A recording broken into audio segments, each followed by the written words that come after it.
Hello, I'm Nancy Kane from SUNY Cortland, and this is my final presentation for the SUNY Center for Professional Development DEISJ Certification, Course 3. I am going to share my screen now.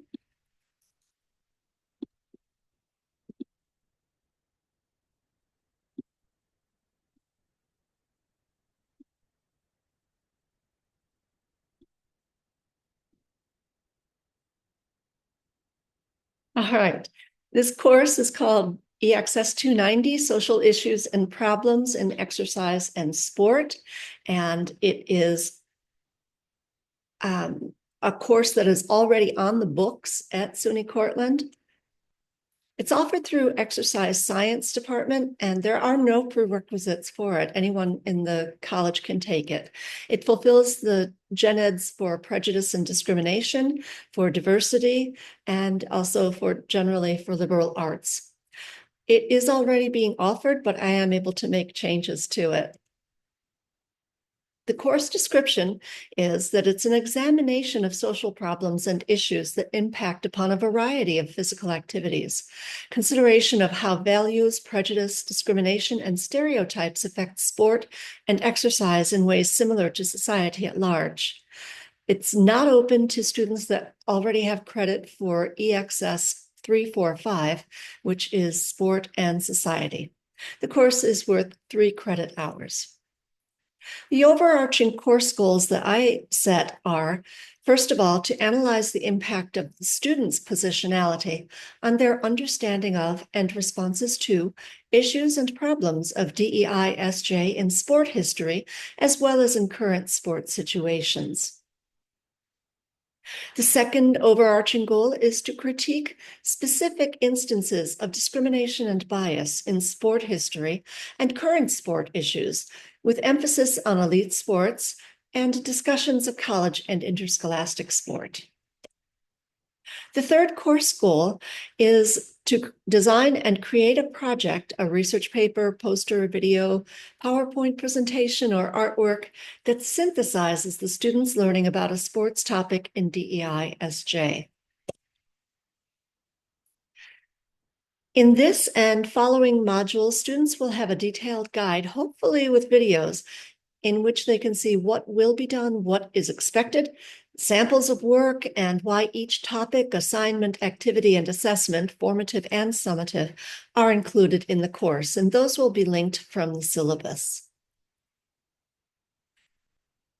I also aim for the following SUNY learning outcomes: to describe the historical and contemporary societal factors that shape the development of individual and group identity, involving race, class, and gender, and more, especially in Module 1.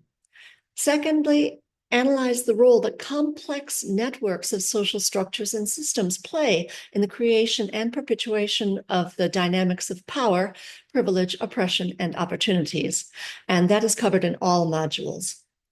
Third, apply the principles of rights, access, equity, and autonomous participation to past, current, or future social justice action. This is especially in Module 2, but possibly in Module 3. In the first module, we focus on the students, focus on you, I call it. We'll start with using an ungraded poll everywhere. Students will complete a DEISJ survey to gauge their understanding, to raise questions, and possibly indicate the need for various subtopics in the course. Intro to DEISJ sets common understanding of terminology, dimensions of study, personal, interpersonal, and societal, and how identities are constructed. This module will also include an intro to intersectionality. I like to use the wheel of social identity as an activity. I personally prefer the Johns Hopkins version shown here, where there are 3 levels. The core is the individual self-identification, and then there's a second level of core or internal dimensions. And third, there are secondary and or external dimensions. There is also room in each of these levels, well, the second 2 levels, for a student to write in any identities that they do not see listed here. In Module 1, Topic 1, formative assessments will include a punctuated lecture that is during the Intro to DEISJ lecture. Students will be given in-class breaks to review lecture notes, then write 1-minute reviews of what they have learned. This would be handed in and ungraded. In the following class, I would clarify any misunderstandings and answer questions before continuing with the course. The activity, lecture, and discussion on intersectionality invites a 3-2-1 exit ticket where you have 3 things that you found notable, most important in the lecture, 2 questions that they have, and maybe 1 idea for further study or something that interests them the most. In topic 2 of module 1, we would focus on how the students' identities have shaped their experience with exercise and sports. We would use in-class worksheets that would detail your personal experience with exercise and sports, your being the students, as a participant and as a spectator. We also have a document 20 questions to assess your hidden gender biases. And finally, we would do what-if scenarios. This is where students consider how their experience might have been different if their identities were different. In Module 1, Topic 2, the formative assessments would include review of worksheets and students doing think, pair, share activities in class, as well as that 20 questions on gender identity worksheet. In these, I would be checking for self-awareness on the part of the students, engagement with group and paired activities, and appropriate use of vocabulary of the course. At the end of Module 1, we would have a summative assessment that would be an exam, followed by a review of the exam with the students and an anonymous student commentary on the exam's value and format. Module 2 is identities and issues in sport and exercise. There are 5 basic topics for this. And as I said, depending on the students' interest and understanding of DEISJ, there might be even more. But 5 basic topics are racial identities and issues, socioeconomic identities and issues, gender identities and issues, ability identities and issues, and religious identities and issues. And other identities and issues could include topics or subtopics on aging and exercise, for example. Activities for Module 2 would have similar format throughout all of Module 2 under the different topics. There would be textbook readings and articles, videos, in-class activities and worksheets to aid comprehension and retention of information from lectures and videos. And there would be online discussions, and those would be part of their grade for the course. I have included here a sample class activity. This is baseball's Curt Flood, Capitalism, Racism, and Free Agency. And this is an example of an athlete who used their position as an athlete and as an activist to advocate for free agency, which eventually led to higher salaries for players in Major League Baseball. This would be during Module 2 under the racism and under socioeconomic issues as well. Curt Flood was Black and was very involved in the 1960s with activism in the Black community. And I think that that informed his fight for free agency. And so I use that as part of the discussion of the assignment. And I'm not going to read this all to you. You can feel free to stop the video anytime and you can read it for yourselves if you would like to.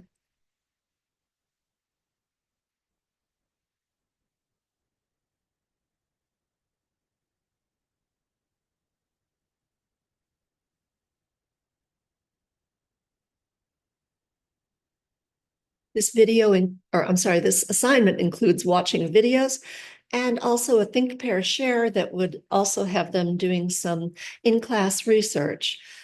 For this course, I am asking students not to use generative AI or ChatGPT or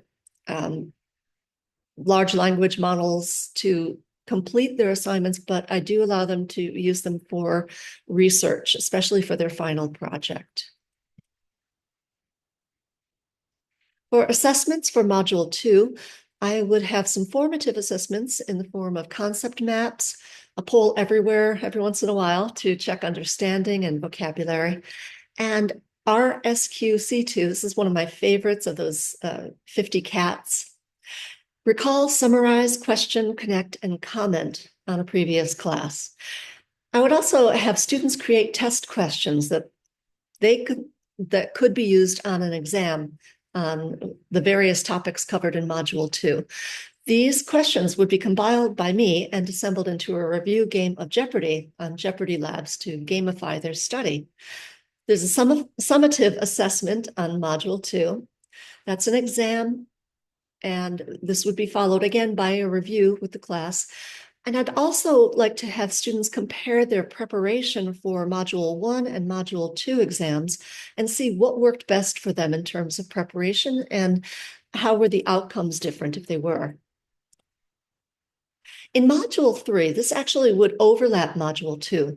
Starting mid-semester, students would select a topic for their final project. They would initially come up with 2 or 3 ideas, and then I would talk with them individually to select the best one that will be likely to have the most information available or the best chance of success for the student.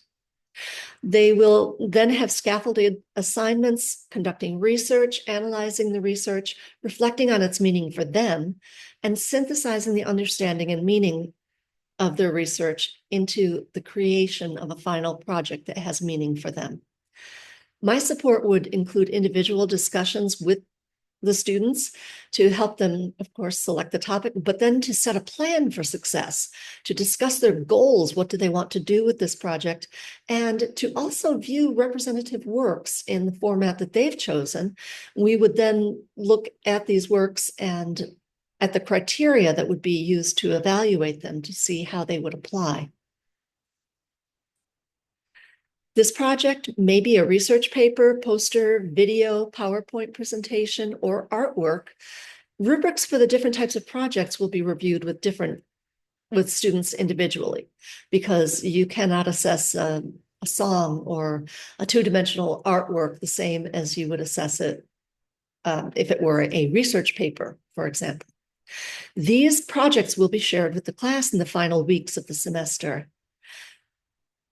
Throughout the course of Module 2, students would share scaffolded tasks with me so that I am able to watch their research progress and their drafts and help them stay on track with their projects so they don't end up in the last week when everybody is all stressed out trying to complete a final project. So I'm absolutely there for comments, suggestions, and help along the way. The summative assessment would be their in-class presentation and evaluation based on the rubric that we've come up with to assess the different types of projects, showing the extent of understanding of DEISJ and students' evidence of work. So do they understand DEISJ in the context of the course? And what was the work that they put into this? How much effort and quality work went into it? I have created a pie chart for grading to show them that right now, the bulk of their grade is coming from assignments, half of the class. Then exams would be 20%, final project 20%, and discussions, those online discussions and the class discussions that I mentioned. At the end of the semester, I would have students complete a CTE, course teacher evaluation, each semester. This is a mock-up of the syllabus that I had planned for this course. I like to use a sort of newsletter format. I find it's very bold, very eye-catching, and it does not look like anybody else's syllabus. So I still get the information on there, all of the things that I need to have. The course name, number, where it's held, in which department, I mean, when it meets, when office hours are. I call them student success hours. And give the overview, course objectives, and what attributes it meets, and my contact information. For their week-to-week assignments, rather than putting all of that information up front, I would have a link called week to week in Brightspace under content so that they can see everything that we're planning to do that week in terms of assignments and topics and samples of extraordinary, wonderful examples of completed assignments so that they can get an idea of what is expected of them. I also include the Learning Center, Writing Center, and Counseling Center numbers.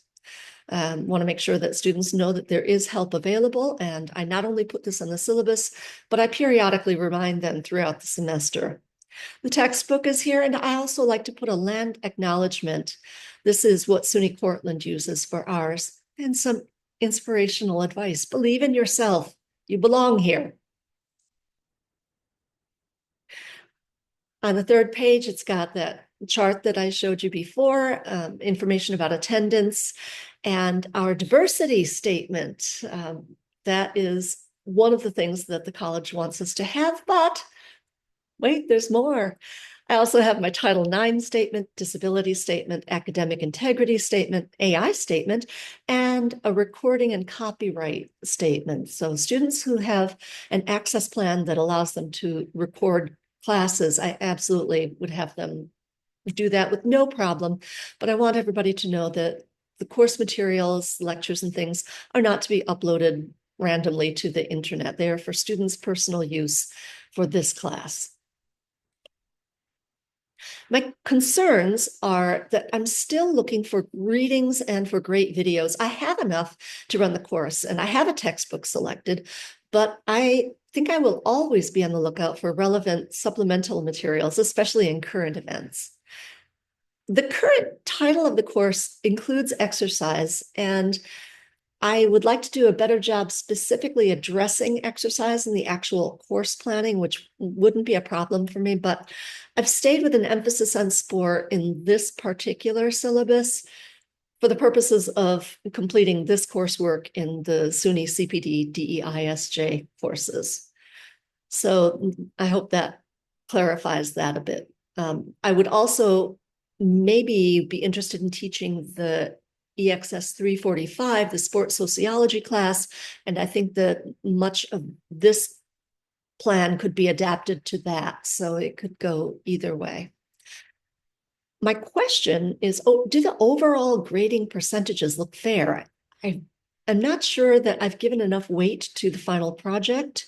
It's right now 20% of their final grade, and I wonder if maybe I should shave a little bit off of the assignments, which are scaffolded assignments for their final project, and in-class assignments that might be graded, and things like that. Should I give a little bit less weight to those and more on their final product? So should I give a little more emphasis to the product as opposed to their process? I'm not sure about that. Thank you so much for watching. If you have any questions for me, please drop them in the discussion, or if you want to reach out to me at any point in the future, here is my contact information. I just want to say one more thing. I'm very grateful to the students and the instructors for this class. It has been wonderful reading all of your comments and getting all of your feedback and commentary, and I have learned so much. Thank you very much.